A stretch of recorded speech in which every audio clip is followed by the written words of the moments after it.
Morning বন্ধুরা, welcome back to my channel M blog. তোমরা কেমন আছো? আশা করি সবাই ভালো আছো। আমি মামুনি তোমাদের সবাইকে আমার চ্যানেল এম ব্লগে অনেক অনেক ভালোবাসা জানিয়ে আজকে একটা ব্লগ শুরু করেছি। দেখতে থাকো, স্কিপ না করে। আশা করি তোমাদের ভালো লাগবে। আমি এখন সকালবেলা রান্না করছি। এই দেখো, মাছের ঝোল রান্না করবো। এরকম মাছ আর ফুলকপি ভাজা করে, মানে ফুলকপিটাকে ভাপিয়ে নিয়েছি, দিয়ে ভাজা করেছি। মাছ ভাজা করেছি, সিদ্ধ করে রেখেছি। মাছের ঝোল করব। আর এই দেখো, আলু আর একটু পেঁয়াজ ভাজবে, মানে দিয়েছি এখন কষাবো। আর আজকে মানে মাছের ঝোলটা কী দিয়ে করবো বলো তো?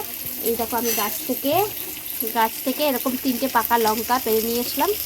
সকালে ছাদে উঠেছিলাম, দেখছি লঙ্কাগুলো পেকে গেছে। তো এরকম 3টে লঙ্কা নিয়ে এসেছি। এই দেখো, 3টে লঙ্কা।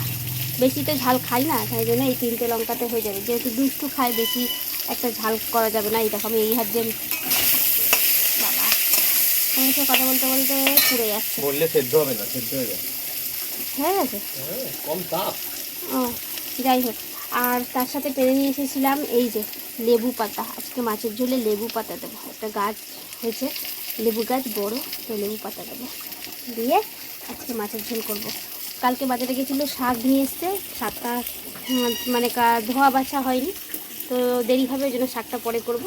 আগে মাছের ঝোল করে দিই। ও তো খেয়ে কাজে যাবে, নিয়ে যাবে। দুষ্টুকে আমি আনতে যাবো না, ও আনতে যাবে। আমার শরীরটা ভালো না, বুঝেছো, তাই জন্য ও যাবে। আমি তো বলেছি তুমি নিয়ে আসো। চলো বন্ধুরা, রান্নাটা বান্না করে নিই, তারপর সারাদিন কী কাজ করি না করি সেগুলো তোমাদের কাছে শেয়ার করব। দেখতে থাকো।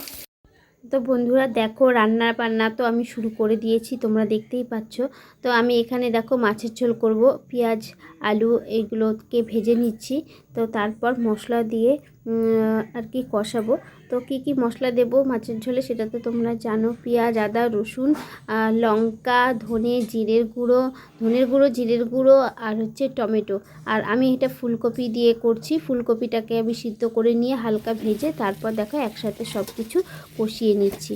তো আজকে আমার রান্নাটা স্পেশাল কেন বলো তো? ওই যে বললাম না লেবু পাতা দেবো, তো তাই জন্যই আমার কাছে স্পেশাল। এর আগে আমি কোনোদিনও কিন্তু রান্নাতে লেবু পাতা ব্যবহার করিনি, তবে আমি দেখেছি রান্নাতে লেবু পাতা ব্যবহার করতে। তো যাই হোক, তার মানে আমি যখন রান্না করছিলাম, আমার সেই রেসিপিটা, মানে যার কাছ থেকে আমি দেখেছিলাম লেবু পাতা দিয়ে আমি রান্না করতে, তো সেটা মনে পড়ে গেল। তো সোজা ছাদে চলে গেলাম, দিয়ে কটা লেবু পাতা তুলে নিয়ে এসেছি। এবার এই দেখো মাছের ঝোলে দিয়ে দেবো। তো এখন ঢাকা দিয়ে দিচ্ছি। মাছের ঝোলটা ফুটলেই একটু ধনে পাতা দেবো, আর তার সাথে লেবু পাতা দেবো। তো আমরা ভাবছি ধনে পাতার গন্ধ আছে, আবার তার সাথে লেবু পাতার গন্ধ, দুটো গন্ধ একসাথে কি করে হবে। প্রথমে আমি ভেবেছিলাম তাই, ধনে পাতার তো একটা আলাদা সেন্ট আছে, তার সাথে লেবু পাতা দিলে তারও একটা গন্ধ আছে।